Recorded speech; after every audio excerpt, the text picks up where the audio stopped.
Okay, imagine a world just transforming, like really fast. Your familiar village, it gets swallowed up by, sprawl. Strange new vehicles are everywhere, making noise, smelling weird. And there are these whispers, these ideas about things that can actually fly. Right. It's this time of incredible invention, amazing stuff happening. But there's also this feeling of unease, isn't there? Like the ground's shifting under your feet and the sky is opening up to something totally new, maybe even a bit unsettling. Yeah, and not just the physical ground, right? The whole social fabric, the economy, everything feels like it's changing too. Exactly. Old certainties are kind of dissolving and these new powerful forces are popping up. Forces that, well, nobody seems quite ready to handle or even understand. The author of these sources you've shared seems really zoned in on that clash, this super fast technology hitting up against, well, unchanging human nature. That's definitely the vibe in this stack of material. It gives us this fascinating and, yeah, honestly, a bit unnerving picture. It starts in the early 20th century, but then imagines this future of air warfare and total societal collapse. So our mission today for you is to really take a deep dive into these sources. We're going to unpack the key ideas, the surprising little details, and the story the author is weaving through all this. Think of it like a guided tour. We'll help you quickly grab what's most important, most thought-provoking about the world painted here. Exactly. We're here to walk through it with you, pointing out the moments and details that really jump out and talking about what the source seems to be trying to say. Okay, so where do we start unpacking this world the source lays out for us? How does it begin? Well, the source puts us right on the ground, literally, in a place called Bun Hill. And we see it through the memory of old Mr. Smallways' aged father. What's the first big change the author shows us about this place? Right. He remembers it as this idyllic Kentish village. He was a coachman, worked for Sir Peter Bone. But even his earliest memories, they're already about change. Sir Peter's estate, it was long since cut up for building. Ah, so right away the author's signaling that even the good old days, that idyllic past, was actually built on earlier changes. It wasn't static. And then the pace picks up. What comes next? Oh, yeah, wave after wave. He remembers the gasworks used to be a cricket field. Then this huge kind of symbolic thing arrives at the Crystal Palace, not right there, but like 6 miles off, described as a great facade that glittered in the morning. Mm-hmm. Sort of distant, maybe slightly alien presence hanging over the landscape. Right. And then, But then the railway. yeah, And after that, just houses and houses. The source calls them villas and villas, and then a great, ugly sea of workmen's houses. right. And drainage comes in, which actually dries up the local river, the Otterbourne, turns it into a dreadful ditch. More houses, more people, more infrastructure. And you see the cost to the environment right there. Yep. And then a second railway station, Bun Hill South. More houses again, more shops, more competition. You get plate glass shops, a school board, higher rates, and then the big one, the connection to London. Omnibuses, tram cars going right into the city. So you see this really rapid shift, don't you, from a sort of rural place into this crowded, plugged-in suburb. Bun Hill isn't just a village anymore. It's getting absorbed, swallowed by the city expanding outwards. And then comes the next layer of tech change. The motor age. Yeah. First bicycles, then motor cars coming thick and fast. The source says they got more and more powerful and efficient and whizzed faster and smelt worse. Huh. Whizzed faster and smelt worse. That's a perfect description from the author, maybe a bit critical, too, of that kind of disruptive tech. Absolutely, and it displaced everything. Petrol trolleys replaced horse fans, motor omnibuses pushed out the horse-drawn ones. The pace was just accelerating like crazy. Even strawberries got affected. Yeah. The source mentions Kentish strawberries going to London at night. They used to creak along in carts, but now they clattered in machinery and apparently became affected in flavor by progress and petrol. Progress changing the taste of strawberries. That little detail really shows how deep these changes went, doesn't it? Touching everything, even small sensory things. Maybe suggesting progress isn't always better. It shows how pervasive it all was. And these new machines brought new kinds of people, new social types. The old gentleman, like Sir Peter Bone Coach, driving, hunting, fancy clothes, white top hats. He's contrasted with a new type of gentleman. Okay, so what's this new guy like, according to the source? He's got most ungentlemanly energy, wears dusty oilskins and motor goggles. He's a stink-making gentleman, like a swift, high-class badger. Very different image. Definitely. And the lady of this new age. Equally vivid, a weather-bitten goddess, as free from refinement as a gypsy. And the source says she's not so much dressed as packed for transit at a high velocity. Wow. Packed for transit. A really stark contrast to the old sort of static idea of gentility. These are people built for speed, for utility, maybe less concerned with tradition. And this is where young Bert Smallways comes in. Mhm. His first big focus is this new tech. He gets himself a motorbicycle. Right, he goes all in, gets the cyclist suit, cap, badge, and all. And the source even mentions him and his friend Grubb cycling all the way to Brighton. It shows the new freedom this tech gave ordinary people, the possibilities of the Smallways blood, as the source puts it. But not everyone was thrilled about it. No, definitely not. Others saw his cycling gear and thought it wasn't proper, not a gentleman's tie.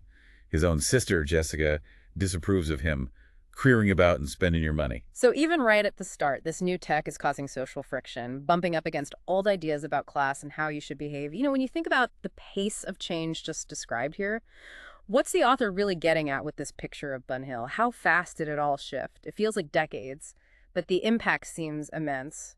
It's remarkable. The author really documents both the physical transformation and the social upheaval that came with it.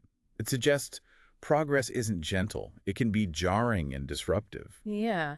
And while all this is happening on the ground, something maybe even more radical, more potentially world-changing, is starting up in the sky. Ah, yes, the sky starts calling. What were people in Bun Hill actually seeing up there? Well, the source talks about a succession of strange phenomena in the heavens.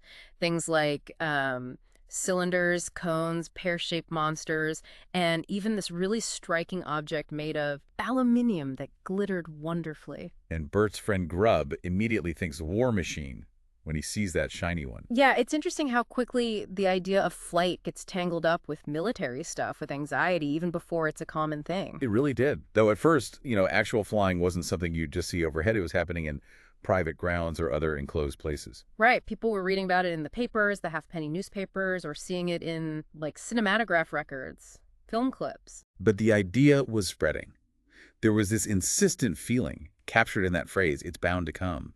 People felt it was inevitable. And Bert and Grubb, always looking for an angle for their struggling bike shop, they saw a chance here, didn't they? They did. Grubb sticks a sign in the window, aeroplanes made and repaired, which the source says quite upset Tom, that's Bert's more traditional brother. He felt it was taking one shop so lightly. Huh. But the neighbors liked it. The sporty ones did, yeah. Grubb even tries building models himself, with predictable results, breaking 17 panes of glass and 9 flower pots in the greenhouse. Classic. Early inventor stuff. Trial and error and lots of broken glass. But alongside these local efforts, there was this rumor spreading, right? Yeah, a rumor kind of springing from nowhere, saying the problem had been solved, that the secret was known. Bert hears it directly from a soldier at an inn. And the soldier talks about secret military stuff. He describes these fenced-off areas at Aldershot, nearly a square mile fenced in, with fences of barbed wire 10 feet high, where, quote, they do things. Secret development, hidden away. Exactly. The soldier mentions a war machine being developed, and he's confident, thinks our war office isn't going to be caught napping. But he also reckons the Japanese and the Germans have the secret too. So the source is showing us the author's view here, right? That these big tech breakthroughs, especially then, instantly get caught up in national rivalry, military competition. Straight away. And then comes the figure who actually brings flight out into the open, makes it public, almost like a performance artist, Mr. Butteridge. Butteridge, the guy who actually did it securely and well. Tell us about his flights. He flies over cities, circles London, waking up tramps in Trafalgar Square, apparently Birmingham, Glasgow, and the public reaction. The source has this great line. They were sufficiently educated in the impossibility of flying to appreciate Mr. Butteridge at his proper value. Huh. That's brilliant. You have to believe something's impossible to really grasp how revolutionary it is when it happens. It shows how this tech just forced people to rethink everything. And his flying was described as, really deliberate, controlled, slow pace, a deep hum. He used a megaphone to talk to people below, skillfully avoided things like monorail cables. He clearly mastered the machine. But he wasn't just a skilled pilot. The source presents him as this larger-than-life, almost ridiculous character. Oh, massively. The source says he was singularly free from any false modesty, indeed, from any modesty of any kind. He loved interviews, but he had this one Very specific topic he always wanted to discuss. Right, not his amazing invention. No, his love affair of large and unusual dimensions and irregular circumstances, often pushing everything else aside. That must have been incredibly awkward for the reporters trying to cover this huge technological leap. The source says it was most embarrassing to a press that has always possessed a considerable turn for reticence. They wanted personal stories, sure, but not too personal. Instead, they got inexorably confronted with Mr. Butteridge's great heart, listening to his erotic bellowings and gesticulations. He even demanded to see the proofs of interviews. Yes. To add back in any juicy details they'd left out, the author seems to be having a bit of fun here, satirizing maybe the media's handling of celebrity and the inventor's own massive ego. It shows how the human element, even the really bizarre bits, can dominate the story around technology. A real showman, controlling his narrative, even if it made everyone cringe. Did he talk about anything else? Well, if you could steer him away from the love affair, he talked chiefly, and usually with tears of tenderness in his voice, about his mother and his childhood. Okay. Described his mother as crowning a complete encyclopedia of maternal virtue, partly by being largely Scotch. And he had this very firm, kind of odd belief, all we have we owe to women. They are the species, sir. Wow, so a real mix of the personal, the eccentric, the technical, and this peculiar philosophy. And underneath all this public noise and personal drama, there was the crucial fact. Butteridge had a priceless secret of aerial stability. A key to making flight reliable. And the press, trying to figure him out and desperate for the story, actually connected their sympathetic treatment of his love life to the exclusive acquisition of the priceless secret by the British Empire. So his personal drama gets tangled up with national security and tech secrets. It really highlights the fierce competition and secrecy around this new power, doesn't it? You know, thinking about how revolutionary this must have felt seeing a man fly, how did the source describe that shift from rumor to public spectacle? And what does Butteridge himself, with all his quirks, tell us about that early mix of invention, personality, and national ambition? It definitely shows the kind of media frenzy that can surround big innovations and the personalities driving them. And yeah, how quickly that innovation gets framed in terms of us versus them, military advantage. And while all this high-flying drama and international intrigue is going on, we circle back to Bert Smallways, still the ordinary guy, still struggling with his bike shop. Yeah, Bert and Grubb are not doing well. The business is crumbling. They're losing money, hand over fist. Things are tied up in 50 knots. Bert's just fair sick of this shop, totally out of conceit with it. So they decide, okay, let's just take a break, a holiday, try to escape the mess. A Beano on Whit Sunday, yeah. A cheerful little cyclist party of 4 heading into Kent. And Bert's got his eye on Miss Edna Bunthorne. He even hires a trailer for her from a shop in Clapham. A nice, simple plan for an outing. But the outside world, those headlines, they keep intruding, don't they? They do. Bert sees these newspaper placards yelling about global tensions. Germany denounces the Monroe Doctrine, is at war, stuff like that. And how does he react to these pretty alarming signs? He just brushes it off completely, tells himself, this sort of thing was always going on, and on holidays one disregarded it. Right. He even sees actual flitting suggestions of military activity near Maidstone, like a string of 11 motor guns stopped by the road, but it signified nothing to Bert. He's just focused on his own world, his holiday, not geopolitics or armies moving around. The author's really showing us that typical mindset, maybe. Easily distracted, dismissing distant threats. Seems like it. Then comes that incident with the broken down motor car. Mm-hmm. Bert's trying to put out a fire. It's described really vividly, feathers flying everywhere. He feels like his weapon had been wrested from him when his efforts get messed up. He's annoyed, totally focused on this small, immediate, frustrating problem right in front of him. And then this earnest-looking man shows up and basically forces the car owner to give him a tarpaulin to help. It just disrupts Bert's efforts even more. And Bert's reaction to the whole mess, the ruined tarpaulin, his failed attempts, it's telling. What does he say? He says, that's the end of that game. No more toof, toof, toof. Goodbye, holidays. He wishes he'd sold his motorbike earlier. So this small personal breakdown involving sputtering tech feels like the end of his simple fun, totally overshadowing the bigger crisis. But the headlines keep coming. Next morning, even worse placards. Reported American ultimatum. Britain must fight. And crucially, our infatuated War Office still refuses to listen to Mr. Butteridge. Mr. Butteridge's invention for America. Wow. Directly linking Butteridge's flight tech to the looming war, national security, the whole political debate around it. Bert stares at them with unseeing eyes at first, still thinking about his shop, the ruined holiday. But then he makes this cynical comment, always rotten about war now, and predicts, sort of casually, they'll get it in the neck in real earnest if they ain't precious careful. It's just a detached, almost jaded prediction of disaster from someone who still sees it as, someone else's problem. So the holiday's a bust. What's their next desperate plan? They try something totally different. They become street performers. Desert dervishes in disguise, doing a routine called What Price Hairpins Now on Dimchurch sands. Huh. From mechanics to performers. Shows how desperate they were getting. It really does. The scene is described with a sort of quiet informality of Dimchurch. Most people regarded them with horror, apparently, but the kids were interested. And the narrator makes this comment about the world's common life, just flowing on banjos, kids playing unsuspicious of all dangers, while the newspapers cried, "Wolf," now in vain. That sense of ordinary life just carrying on, people focused on little things, right up until the edge of catastrophe. It's powerful. The author seems to be saying we're often blind, aren't we, even when we're warned. Exactly. And that's when the truly extraordinary happens, yanking Bert right out of his mundane problems. The balloon arrives. Suddenly descends. And inside, the lady and Mr. Butteridge himself making a rather dramatic, unscheduled landing. Caught in the act, maybe? Mid-elopement? It looks like it.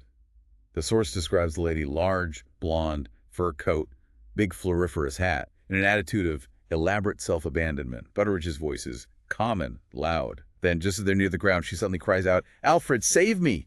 and grabs Butteridge. And that's the move that causes the chaos and snags Bert. Yes. The balloon buck jumped and kicked him. Bert was trying to help grab the ropes, sees boots and legs disappearing upwards, loses his balance, ends up headfirst in a sandbag, his fake beard comes off. The balloon car gives a violent lurch and became still. And then Bert finds himself in the basket, alone, going up. Wow. From struggling shopkeeper to accidental balloonist, literally swept into the sky. What's going through his head up there, alone and adrift? Well, he's in enormous consternation, obviously. But the source says he's not giddy or very much frightened. His first thought is kind of practical, if bewildered. I'm not going to mess about with the thing. I wonder what one ought to do. Right. He looks down, sees the cliffs, the marsh towns, the monorail bridge, and has this moment of simple awe. Gollies, it's better than a motorbike. He figures people below must be telegraphing about him. A bit of wonder amidst the shock, then back to practical stuff. What does he find when he checks out the balloon car? He finds the usual gear ballast bags, chucked down, he thinks. Instruments like an aneroid for altitude and a statoscope, which tells you if you're rising or falling. But the provisions, they're definitely not usual. Butteridge's idea of adequate equipment for a trip. Adequate seems like an understatement, based on the list. Oh, yeah. Game pie, Roman pie, cold fowl sandwiches, cakes, self-heating drinks, champagne, Perrier, water for washing, maps, compass, a rucksack with, get this, curling tongs and hairpins, and a cap. Bert tries pulling some cords, but they're tangled. He eats lunch and gets an appalling appetite.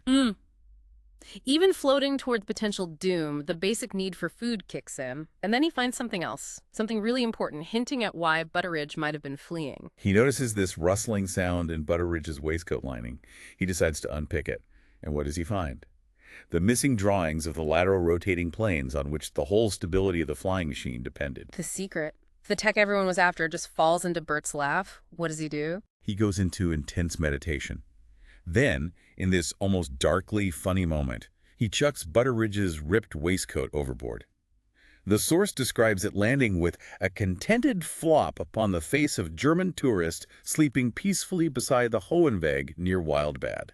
That's incredibly specific. The remains of the inventor and his secret landing right on a German tourist. Symbolic, maybe. And then Bert has this surprising, very personal reveal about himself up there. Yeah, it's strange. He tears open his own clothes and reveals his red flannel chest protector. It's described as his cherished delusion, something he wore because a fortune teller said he had weak lungs or a weak chest. The source calls it his secret weakness being laid bare high in the air right after he found this massive technical secret. It's a weird contrast, isn't it? Finding this world-changing secret and then revealing his own kind of mundane, personal vulnerability. What else does he dig up among Butteridge's things? He finds press clippings and letters. Some are in German, others are in English, but written in German handwriting. And there's one key letter. What does it say? It apologizes for delays. It says the Germans are eager to acquire the secret, and they're offering £100,000. £100,000. Bert's reaction. Trikey. He first thinks maybe it's just a side effect of his head injury, but no, the offer seems real. The letter also mentions their German chivalry for the noble, unrightly accused lady you have championed so bravely. Bert remembers the scandal and wonders if the Germans actually read those tabloids. So his accidental trip isn't just physically sweeping him away, it's showing him the high-stakes game being played for this tech, and the messy human stories wrapped up in it, like Butteridge's affair. What happens next as night falls? The balloon starts falling fast, plunges into clouds, snowflakes, it's cold, damp. He hears confusing sounds below, then sees water, a wide waste of weltering waters. He's dropping into the sea. Oh God, terrifying. He becomes convulsively active, just starts chucking ballast bags overboard like mad. He sees a white splash as they hit the water, and then whoosh, he's soaring up again into the clear, cold night air. Thank God, he says. Sees stars, a weirdly shaped moon. The night feels really long, really insecure. He gets through it. Where does he finally touch down after drifting all night? Well, as the gas slowly leaks out, the balloon comes down again next morning. He hears sounds from below, trains, cows, bugle calls. The guide rope starts trailing, giving him electric shocks. He decides, okay, drop the grapnel, and he lands near some kind of military area. Crowd gathers expecting a hero, maybe Butteridge. Still the civilian expecting a welcome for his adventure. But when he lets go of the ropes, the now lighter balloon just leaps up again, brushes a telephone pole, and flies even higher. And from that vantage point, he sees it. The great area of passionate work below the German airship base. The war machine itself, exposed. And the description is chilling. A herd of grazing monsters. He sees numbered sheds, huge gasometers, encampments, a monorail, no overhead wires, everything marked with German colors, black eagles. The source notes the large, vigorous neatness marking it as German. He sees masses of men and the airships, huge. Long as the Strand, big as Trafalgar Square, some a third of a mile long. He realizes these are the things he saw the night before. The source connects them to Zeppelin and Lobody, the pioneers. What an unbelievable accidental journey for Bert. From a struggling bike mechanic on holiday to drifting in a balloon, finding a war secret, and now staring down at the heart of this massive new military force. What's the author conveying by putting Bert, this totally ordinary guy, right at the center of these huge events, showing us this base through his eyes? I think his confusion, his focus on practical things like food or his chest protector, it grounds the immense scale of it all in something human, something relatable. He's not a spy, not a hero, just someone completely swept up by chance. It really highlights these huge, impersonal forces of the New Age just crashing into individual lives. And that crash landing brings him face to face with the German war machine and its plans. Right. He's found, and immediately, they mistake him for Butteridge. He meets this young Lieutenant Kurt, beaming face, pinkish blonde hair. Kurt's surprised he didn't arrive in a flying machine. Yeah, the assumption is Butteridge, the great inventor, would show up in style, not dangling from a leaky balloon. Exactly. Kurt wastes no time, explains the situation. This is the German air fleet, and it is going over to America to give that spirited people what for. Their only real worry was Butteridge's invention, whether the British had it. And Kurt says, and here you are. Like, Bert's arrival is just perfect timing. They see it as destiny, helping their plans. And Bert's told pretty bluntly he will have to come as ballast. From accidental balloonist to involuntary ballast on a warship, what's it like seeing the fleet take off? Bert watches from the airship's gallery. He sees the fleet fly in this precise wedge-shaped formation, with the flagship, the Vaterland, leading. They look like great, dark, fish-like shapes. Almost no lights showing, just this constant throbbing from the engines. They are flying high, maybe 5,000 or 6,000 feet, climbing steadily. The country below is silent, dark, just dotted with lights from furnaces or towns. The world seems to lie in a bowl below them. He's part of this huge, dark, quiet force moving across the night, aimed at another continent. What's life like on board? Well, Bert sleeps badly at first, keeps dreaming he's falling.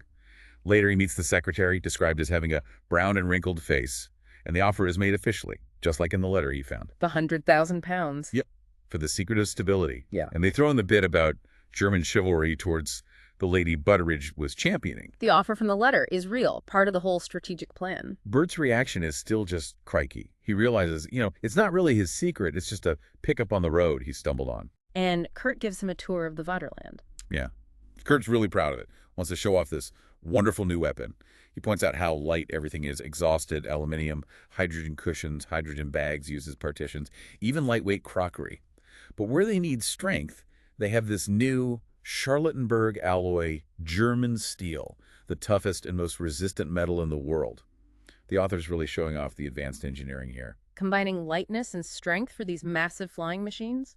They see the explosives magazine, mostly bombs and glass cases.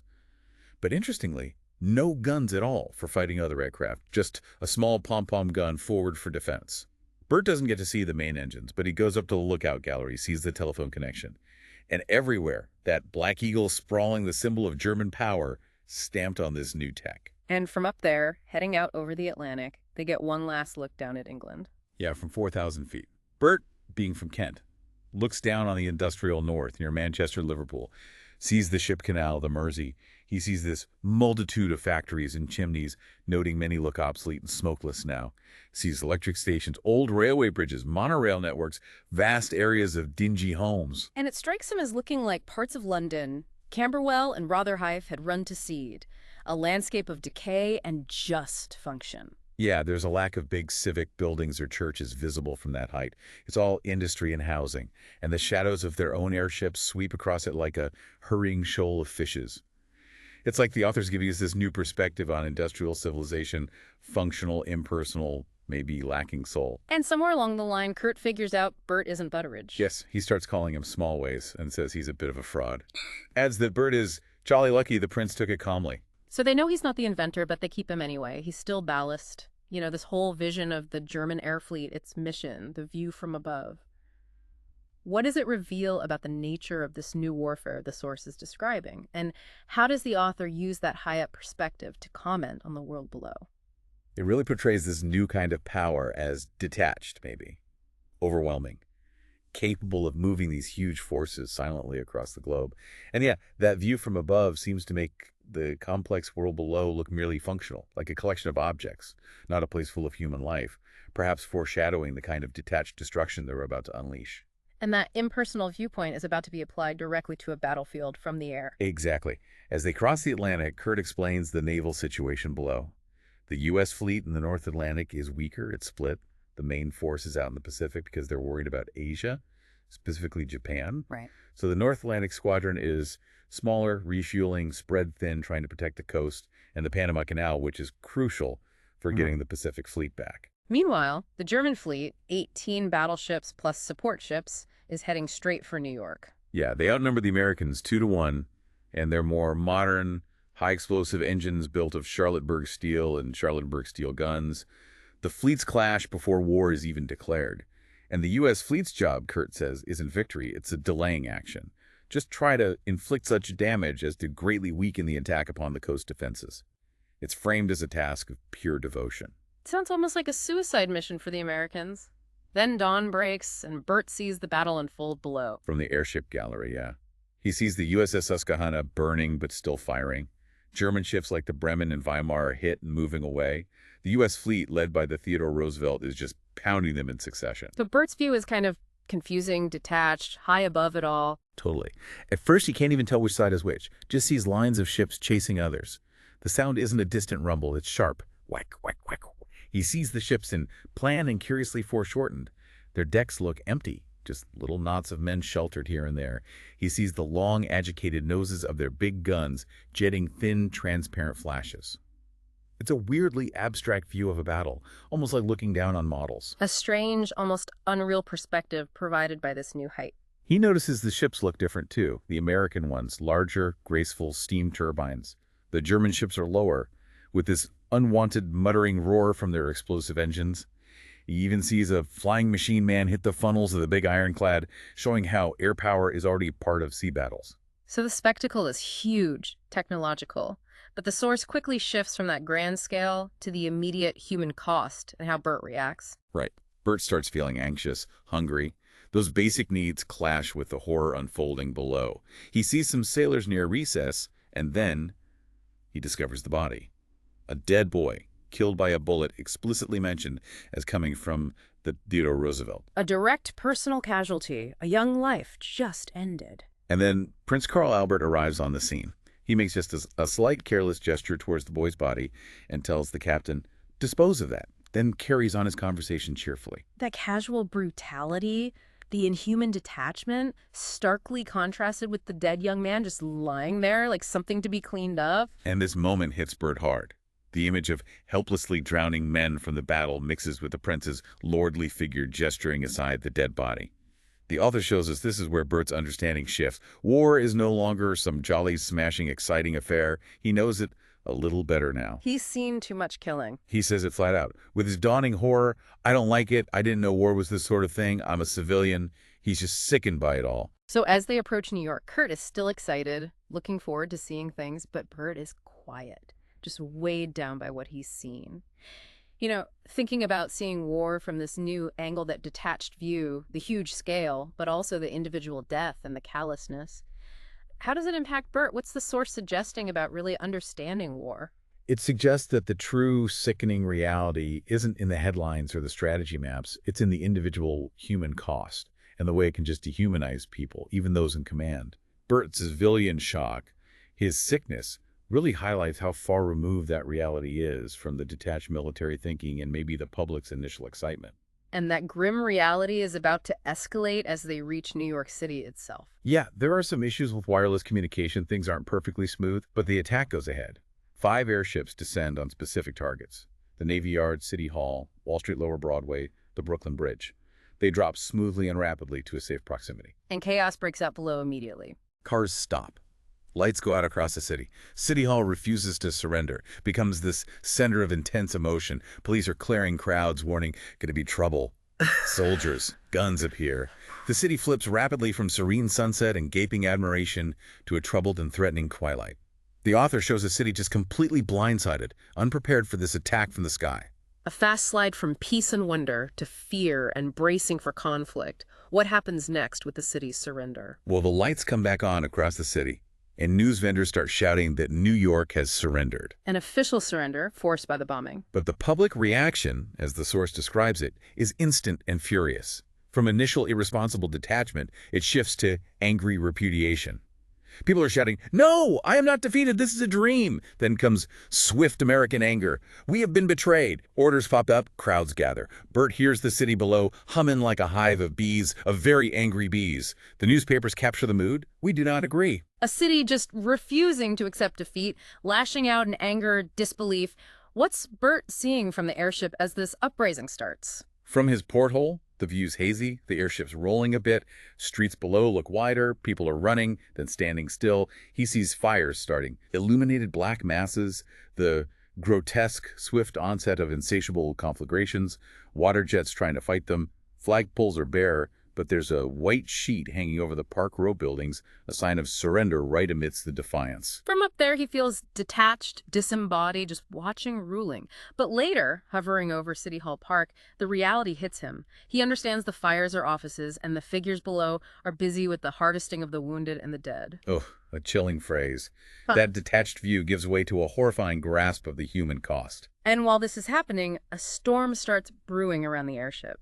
A violent storm hits lightning, thunder, the airship pitches wildly. Bert feels airsick, totally overwhelmed, and hides in a locker with a convulsive clutch of instinct. He doesn't care about fighting or dying anymore. His comment on everything, human ambition, war, is just foolery. He wishes he was dead. Just complete physical and emotional breakdown, seeing it all as pointless. And then the airship itself, this icon of power, gets attacked and disabled. Right in the middle of the storm, American flying machines attack. The source describes it vividly: a rattle of shots, bombs, then this immense and overwhelming thunderclap. The airship is hit, slashed down on us like a knife. Gas chambers rip open. Engines in the screw are crumpled, dangling. 11 men fall off. Winterfield, an officer, is injured. The electric gear is damaged. The mighty Vaterland is reduced to a common aerostat just drifting north, no longer a controlled weapon. They've lost control, lost power, just drifting like Bert was in the balloon. What's the mood like on board this crippled ship? Kurt describes the damage. They don't know how many American planes survived the storm or the fight. Their own Drachenflieger, those unstable aerial torpedo boats meant for defense, were useless, lost. They don't know if they won or lost the battle, or even if they're now at war with Britain after the attack. They daren't get down. The prince is seen rearranging his plans, maybe thinking, as Kurt quotes him, New York was our Moscow, hinting at a massive strategic failure, like Napoleon's retreat. A retreat from grand plans, maybe acknowledging defeat. And Kurt himself is just done with it. The enthusiasm is gone, had a high old time and murdered no end of people. War. Noble war, I'm sick of it. He wants comfort, and then, in a weird moment of reverting to type, he calls Bert a cockney tadpole of a ruffian. Even in disaster, those old social prejudices pop up, and then the news comes through that this isn't just one battle, it's global. A linguist on board gets news via wireless from a temporary mast set up in Labrador. The message is stark. All the world is at war. Cities everywhere are burning or bombed. Berlin, London, Hamburg, Paris, San Francisco, hit by Japan. Germans are camped at Niagara. And China apparently has vast air fleets. Bert asks about Bun Hill, about Clapham, but there's no news. His little world is lost in the global chaos. Just swept up in this worldwide firestorm, Bert talks to Kurt again in this grim new reality. Kurt's reflective now. Feels old, certain he's going to be killed. Life isn't a game anymore. He sees war, disasters as things that just sweep across all the decency of life. He says he's woke up to it. He dreams about New York, the destruction, how people are torn away, homes are smashed, creatures full of life, scalded and smashed, starved and spoiled. History's just ended. He sees others acting like animals. Wow. He mentions a waterfall, reminding him of another, a flash of beauty remembered amidst the horror. Asks Bert if he has a girl. Bert thinks of Edna. Kurt muses, funny how one always wants to pick flowers. Another small human touch against the vast destruction. A really powerful moment of shared humanity, reflection, right in the middle of devastation. And the sources then pull back again, giving us the bigger picture of the societal collapse happening alongside the fighting. Yeah, it emphasizes that parallel disaster. The fantastic fabric of credit and finance just snaps. The whole economic system fails, a catastrophe running alongside the military one. A tornado of realization hits the stock exchanges. Banks stop. Business shrinks, then ceases. Factories halt. The sheer cost of the war, the destruction, it hits home financially. Panic spreads. Everyone wants gold, hoards it. Gold just vanishes into hiding places. Trade, industry, grind to a halt. The source says the economic world staggered and fell dead, calls it a universal coagulation of intercourse. So while the airships fight, the economy below just seizes up, paralyzing everything modern life depends on. And that breakdown directly leads to starving unemployed people, riots, total disorder. The sources describe a fourth phase emerging after the war and chaos. What comes after war and chaos? Famine. And then pestilence, the purple death. The author says the war just keeps going, not because anyone wants it to, but because the sheer inability of any authorities to meet and agree and end it.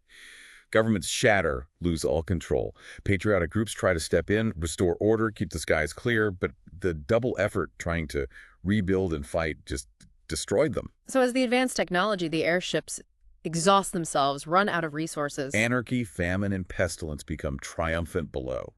Nations are just names now. The authority is gone. Ruins everywhere. The dead are left where they fall. Survivors are shrunken, yellow-faced, in immortal apathy.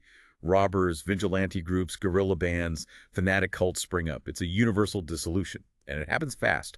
In 5 short years, a retrogressive change as great as that between the age of the Antonines and the Europe of the 9th century. That's like going from the peak Roman Empire straight back to the early Dark Ages. A massive leap backwards. That is a terrifyingly rapid collapse, starkly described. You know, this picture of how interconnected everything is, technology, finance, society, even people's moods. How does that resonate now? Was the source basically saying technology just got ahead of our ability to manage it? The source definitely implies that these complex interconnected systems we build are incredibly fragile, and that old human habits, nationalism, suspicion, not cooperating, ignoring warnings, were totally unequipped to handle the power technology unleashed. It led to this swift, total breakdown, pushing society way back. And Bert finds himself washed up in this broken world, ending up almost randomly, it seems, near Niagara Falls. Yeah, the source mentions the Germans aimed for Niagara to seize the enormous power works there, make the area a desert, bring in resources. It was a key strategic point for this new age of energy and power. And this location becomes the stage for a huge battle, signaling a major shift in the global war. The Battle of Niagara. Asiatic forces show up and attack the German base. It's framed as the first meeting of Eastern and Western air fleets, where the greater issue became clear. The conflict's gone truly global now, maybe drawn along these big civilizational lines, reaching this dramatic climax at a place of immense natural power. Global conflict focused on a specific vital resource power. The source also comments again on the nature of air combat at this stage, how primitive it still was despite the impressive machines. Right. There was so much profound secrecy before the war, designers didn't really know what they'd be up against. Many airships were just built for bombing, not fighting each other. The Germans relied on bombing, had limited guns, they added rifles with exploding bullets after New York, adapting fast. Their theoretical fighter craft, the Drachenflieger aerial torpedo boats, turned out to be hopelessly unstable. Less than a third came back from fights.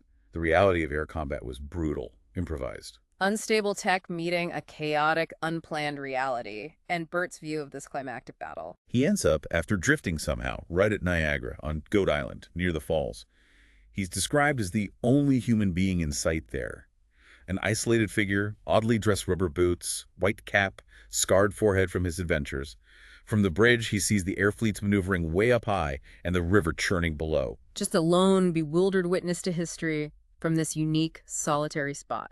Then the bombardment starts on the base nearby. A bomb drops near grounded Asiatic planes described like a barrel or a huge football. The sound is just Craig Rash. He sees the destruction planes fly apart, turf and gravel leap up, men on the bank are thrown around, windows shatter into vast black stars. A really visceral description of the immediate impact of this new kind of explosive power. He sees the airships descending, described with this mix of awe and terror, monstrous bodies swooping, like bellying blankets, growing swiftly larger and larger. The houses below look tiny, the rapids narrow, the bridge seems flimsy. He hears the noise of battle shootings, vast creakings, groanings, beatings, throbbings, shouts, shots. The black eagles on the German ship seem like actual combat of flying feathers as they maneuver. The whole scene is immense, terrifyingly overwhelming, a new kind of sublime horror. And then right in the middle of it, he sees one of the huge German airships, the Hohenzollern, go down. Sees the nearer fight. Asiatic ships high up firing bullets the Germans can't answer. One man flyers like a swarm of attacking bees. The German ships swoop. But the Hohenzollern gets hit. It lifts weakly, turns, then just bursts into flames and sweeps down towards the water. A massive, fiery failure. Splashes into the river, rolls over and over, comes downstream, writhing like a thing alive, its torn propeller still flailing. It ends up draped across the rapids like a huge island of wreckage. An Asiatic ship circles overhead, flyers dance around the wreck. How does Bert react?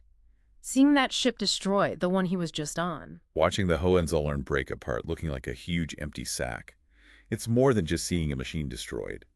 For him, it represents the German air fleet, Kurt, the Prince, Europe, all things stable and familiar, the forces that have brought him. He feels it all just vanishes, leaving the world to Asia, to yellow people beyond Christendom, to all that was terrible and strange.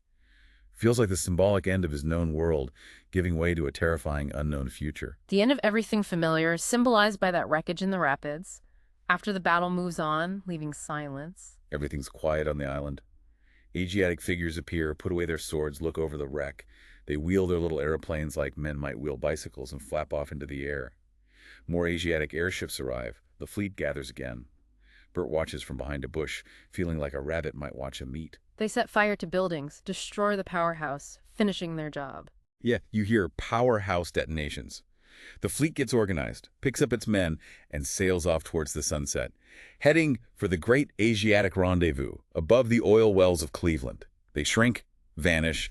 Bert is left utterly alone, the only living man in a world of ruin and strange loneliness. Just profound isolation amidst the ruins of civilization, and then a grim discovery by the rapids brings the huge conflict down to a deeply personal level once more. Bert sees something bobbing in an eddy near the rapids. Yeah. He feels drawn to it unwillingly. He realizes it's another dead airman. He hesitates, debates, finally gets a blotch and pushes it out of the eddy.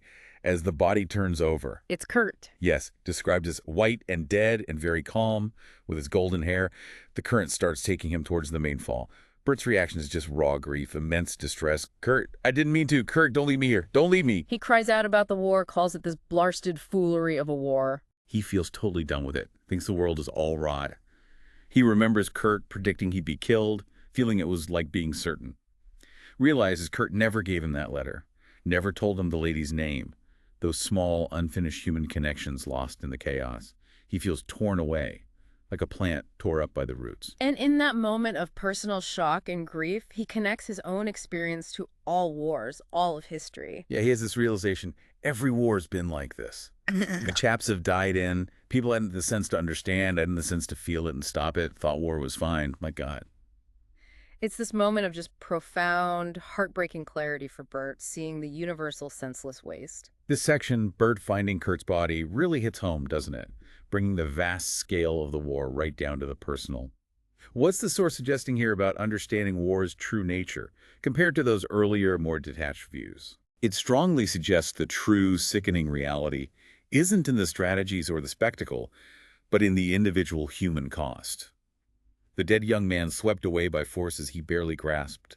The source implies our failure is not having the sense, the empathy, to truly feel this reality and stop it, preferring to think of war as abstract or even fine until it touches us directly like this. So Bert's alone on this island, surrounded by ruin and death, but he finds signs he might not be completely alone. He finds the little shed with provisions, the door is open, though he remembers closing it.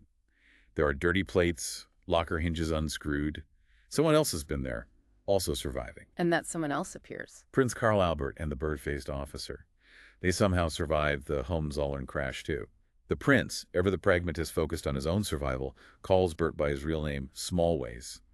Confirms Kurt is dead, claiming pretty callously that Kurt drowned himself, and reveals he knows Bert isn't Butteridge. But the prince still needs Bert, doesn't he? He's seen Butteridge's wrecked flying machine, the one Bert found. He wants Bert to fix it so they can escape to America.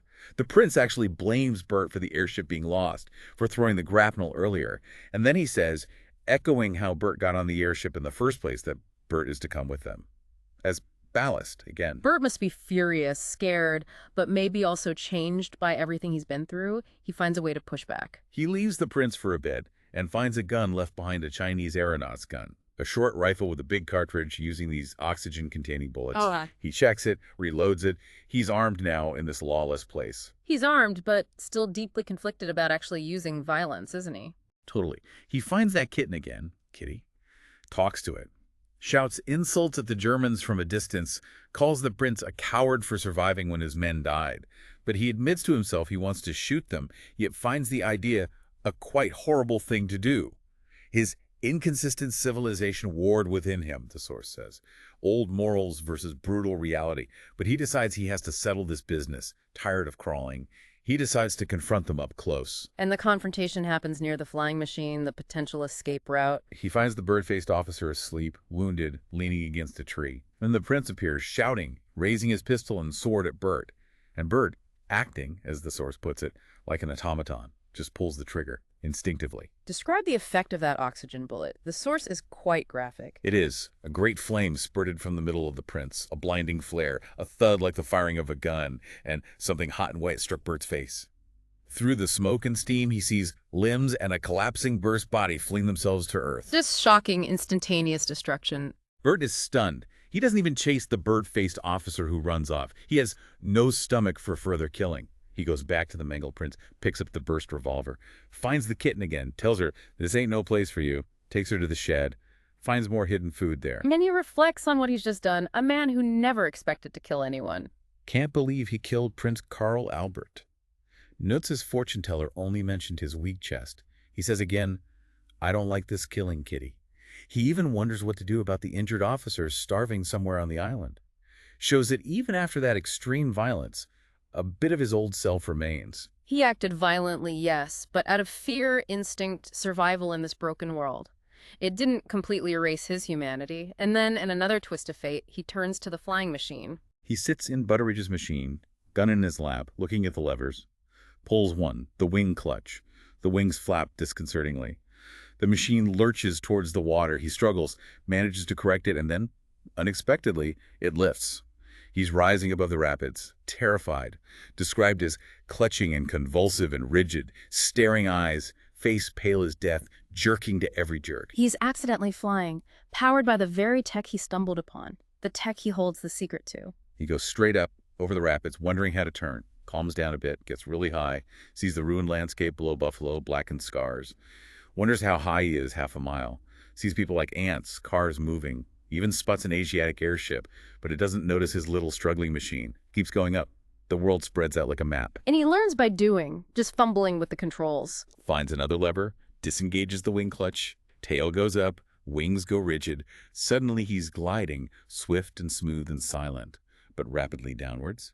Finds a little lever, realizes it's mobile, learns to turn right, sweeps down in a spiral, feeling helpless sensations of catastrophe, but manages to restore the lever, gain some control. He sort of accidentally masters the technology he found. Maybe those drawings helped intuitively. He accidentally masters the tech that caused the war, the object of all that intrigue. He glides long distances, swoops over a village, people run away, maybe thinking he's dropping bombs shot at from above. Then a lever gives way, engine stops. He throws the lever back, not sure what to do, but the glide carries him down to land near a field where a Negro man is working. And he finds himself after this incredible, terrifying accidental flight in a place called Tenuta. Yeah. Think about that sequence. Bert commits violence out of fear, impulse, but stays conflicted. Then he accidentally pilots the very machine that was the focus of global conflict, and through sheer panic and luck, figures it out. What does that accidental flight suggest about the secrets of the age? Maybe the drawings, the technical plans weren't the only secret. Maybe just figuring out how to use the thing, hands-on, was just as important, accessible even to an ordinary guy like Bert. Bert, the accidental survivor, the accidental pilot, lands on his feet again in Tenuta. Finds a grocery shop, recognizable because the signs are partly in English and partly in Esperanto, interesting detail that attempt at international connection surviving amidst the ruins. He's surprised to find coins in his pocket. Hasn't needed money for weeks. He gets food, tells his story to the men there, but a simplified version, right? Leaves out the really wild parts. Yeah, rough outline holiday, balloon, German prisoner, New York, Labrador, Goat Island, ending up alone. Amidst the prince, the shooting, the plans. Just want to seem like a trustworthy and understandable Englishman. But his story, even the simplified version, immediately grabs their attention and pulls them back to the war. Totally. It sparks discussion about the war, which is the one supreme topic of the whole world. His personal adventure becomes just background noise. He's a source of information. They're desperate. What are we to do? What can we try? How can we get at them? Even here, far from the fighting, the war dominates everything, defines the new reality. Although the source notes, the ordinary affairs of life, buying, selling, farming, are going on by force of routine. But it's like life in a house whose master lies under the knife of some supreme operation. The main focus, the overriding fear, is raids by Asiatic airships, crimson-clad swordsmen, swooping down for petrol, food, or just to destroy things. So the big systems aren't broken, but basic life continues, focused on immediate threats, local defense. People are forming levees to protect railway lines. And there's this guy with a flat voice who confidently holds forth about the weaknesses of German and American machines versus the superiority of Japanese flyers. And he gives this romantic description of the Butteridge machine.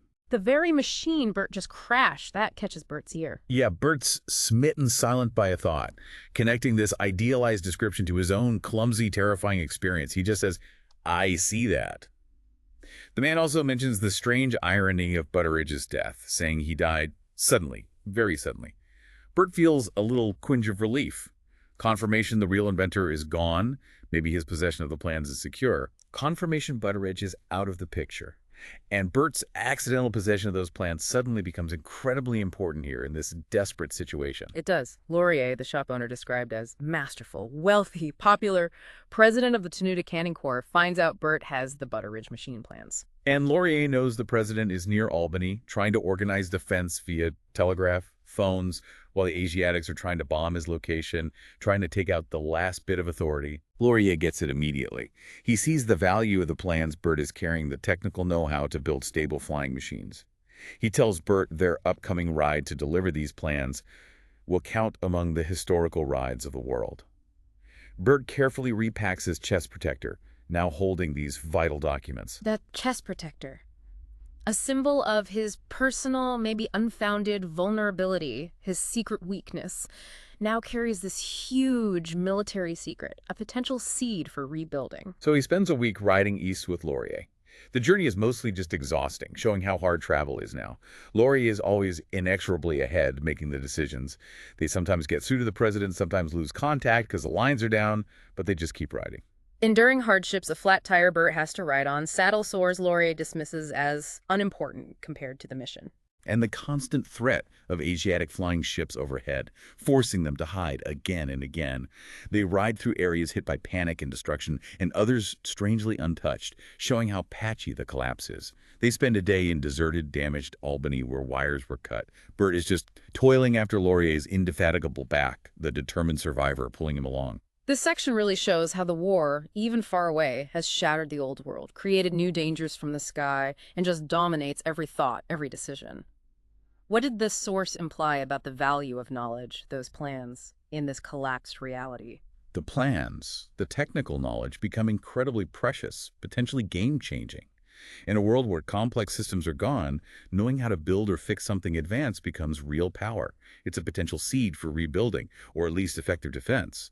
And Brait, the accidental carrier, is suddenly thrust into this vital role, not because of who he is, but because of what he happens to have in his chest protector. The story then zooms out one last time, recapping the global situation, driving home the scale of the catastrophe. Yeah, it briefly mentions the ongoing European conflict, a second German fleet, Europe uniting against Germany out of common dread. The Battle of the Alps crushing Swiss air power. Fleets terrorizing Berlin. British air bases set up way out in North India, showing the global reach. And it hammers home again the cause of the societal breakdown, the author's view on the fragility of it all. The economic collapse is underlined again, triggered by war costs, destruction, trade disruption, that fantastic fabric of credit and finance snapping, credit vanishing, gold hoarded, trade dead. The economic world staggered and fell dead, that universal coagulation of intercourse. Leading inevitably to those four phases again: war, chaos, famine, pestilence. War dragged on because of the sheer inability of any authorities to meet and agree and end it. Governments shattered, patriotic groups tried to hold things together, but the double effort, rebuilding and fighting, destroyed them. And as the advanced tech, the airships, disappear due to lack of resources and organization. Anarchy, famine, and the Purple Death are triumphant below. Nations are just names, ruins everywhere, the dead unburied. Survivors shrunken, yellow-faced, in immortal apathy. Robbers, vigilantes, fanatics fill the void. Universal dissolution. And again, that stark comparison. In 5 short years, a change as big as going from the Roman Empire's peak back to the 9th century. A rapid, deep regression. A truly grim, sweeping overview of the aftermath. But somehow, amidst all this, Bert Smallways, our ordinary guy, makes this improbable, almost miraculous journey back across the Atlantic. Described as a minute and insignificant person, his return is called miraculous. Oh. Partly due to the president's orders because of the plans, partly luck. He gets onto a British brig, a timber ship. Captain just wants to get home. Bert's rubber boots help him pass vaguely as a sailor. And it's a hellish voyage, showing the world is still dangerous. Oh yeah. Chased by an Asiatic ironclad, which then fights a British cruiser naval conflict still happening. A storm hits, damages the ship badly, rudder, mainmast gone, they live on fish, see strange airships near the Azores, land at Tenerife for repairs, find the town destroyed, ships sunk, hostile locals, survival is constant struggle. He finally gets back to Britain, but finds his home country also devastated by war, famine, plague. Lands at Cardiff. Finds panic, people fleeing. His steamer is boarded, food seized by desperate authorities. He has to tramp across the country, disorganized by pestilence, foodless and shaken, faces near death, starvation, violence. But he's fundamentally changed by it all, isn't he? Completely. The source really emphasizes this. He's brown and lean and enduring, steady-eyed and pestilence salted. His mouth, which used to hang open, shut now like a steel trap. He has a white scar from a fight on the ship. He's learned the harsh rules. He adapts, does things the old Bert never would have. In Cardiff, he gets clothes and a gun revolver, cartridges from an abandoned pawnbroker's using means that would have shocked him a year ago. Washes in a stream, his first proper wash in over a year. Vigilante groups are gone, dead from plague or busy burying others. He starves, joins a hospital corps just for food, then starts heading east, back towards home. Back to where it all started, Bun Hill. Reaches his old home, the shop. Finds his brother Tom. Tom looks like their old father now, bent from farming, living in a ruined villa, working the land around it. Bert finds Edna's note, yellowed, a year old, forgotten behind the counter. And Tom tells him Edna came looking for him after the battle and fire in Clapham Rise, part of the widespread destruction. But their sister Jessica turned her away. She borrowed money and left. But the source gives us a bit of hard-won hope. Bert found his Edna. They loved and suffered and were happy, despite everything. Had 11 children, though, realistically for this world. Only 4 succumbed to the hardships. They lived and did well, as well was understood in those days, meaning they survived, they endured. So amidst the total collapse, this thread of personal survival, love, continuation, it persists. The story then jumps way forward, 30 years, to show the long-term result. 30 years later, we see old Tom Smallways, nearly 63 now, bent from farm work, with a small boy, Teddy, maybe Bert's son or grandson, looking for a lost hen among the ruins of Bun Hill, near the splintered Crystal Palace. Wow. That glittering facade now, splintered ruins. Tom lives in a derelict villa with his wife Jessica, lean-lined, energetic, keeping cows and hens right on the ground floor. They're part of this small community, about 150 people, stragglers and returned fugitives, settled into the new conditions. A hard struggle against nature for food. A complete return to a basic peasant life. Yeah, living in homely economies, intimate contact with cows and hens, finding stimulants in the activity of the bacteria and vermin it engenders. The source explicitly calls it a return to what no doubt had been the normal life of humanity for nearly immemorial years, before that brief blip of scientific civilization. The sophisticated world is gone, and even simple skills are lost. Yes, the community lost basic arts, like baking, brewing, metalworking. Civilized stuff like drainage, water pipes. Shopping totally useless now. Cooking is bad over wood fires. Their clothes were literally sacking, tied with strings, stuffed with straw, giving them an odd, packed appearance. A physical sign of how far back things have gone. That's a poignant detail, that packed look. And old Tom tries to explain the vanished world to the boy, Teddy. He remembers 30 years ago, bicycles no end, motors, whirly things on the road. The road was smooth. Hundreds of people going to Brighton to London. It was an amazing place. And when Teddy, who can't imagine this, asks why, Tom just says, bewildered, Lord knows why they did. He points out the ruined monorail, just a great big rusty nail now that went to Brighton with cars big as houses. Again, Teddy asks why people went, and Tom just repeats, they did. The reasons, the sheer scale of activity of the old world, it's almost incomprehensible now. Tom also describes what happened to London. Empty now, a ghost city. Totally. Left alone. As still as the grave by day. Just dogs and cats hunting rats. He's been there. Before the war, full of people. Then full of corpses, the stink. The Purple Death killed nearly everyone. Few survived. Tom and Jessica found skeletons in houses, took things, buried some nearby. Further out, places like Norwood, houses were untouched for 25 years. Furniture dusty, bones inside. A chilling time capsule. Tom tells about finding a room full of books. Old Higgins, his friend, patted one, and it all fell to dustes, white dustes. They didn't touch any more books. The knowledge itself had decayed, become meaningless dust. The actual knowledge base of the old world literally crumbling. Teddy asks if the ruins are haunted at night. Tom mentions stories, things walking, but says he stays in bed, tells a story about a hog man lost for days in the ruins, streets seeming to change, needing Bible verses to find his way out, suggests a real psychological disorientation. Day is still, but night is rustle and whisper and go pit-a-pat with a sound like hurrying feet. Rats. Ghosts. Who knows? The remnants of the old world are just unsettling, dangerous, beyond understanding. And finally, Teddy asks the big question. How are people killed in the catastrophe? And Tom says the war itself didn't kill that many directly, but it upset things. Burnt cities, sank ships, broke the rails. The killing was mostly accidental, or people killed each other more in the chaos afterwards. The big air fight nearby was terrific to watch. But the real killer, in Tom's eyes, It stopped the business. No business meant no money and nothing to buy if you had it. He remembers his very last customer, Mr. Moses Gluckstein, a symbol of the old money system, offering a weight in gold for potatoes, arguing about a check, right when the unemployed men marched in with their "We Want Food" banner. That sudden, brutal shift from finance to desperate survival. that's what Tom, the shopkeeper's brother, pinpointed. The breakdown of the economic system, of business. That was the invisible foundation. When it stopped, the supply chains, the jobs, the ability to get food, everything collapsed. That led directly to the famine and disorder that killed far more than the bombs. What a stark contrast, isn't it? The world of high-speed travel and complex finance versus 30 years later, hunting for hens in ruins. What does this ending suggest about progress, civilization, human memory? Why was stopping the business the real killer for Tom? Yeah, the ending really gives you that long view, doesn't it? It suggests that maybe our complex modern world is incredibly fragile, built on things like credit and trust we don't even see. And when that breaks, the fallback to a basic, tough existence is fast. The sophisticated knowledge, the stuff in books, it literally turns to dust, becomes incomprehensible. Tom focusing on business stopping really highlights how fundamental that economic activity was. When it ceased, everything else followed: famine, disorder. That killed more than the actual fighting. So let's try and pull together the main threads from this deep dive.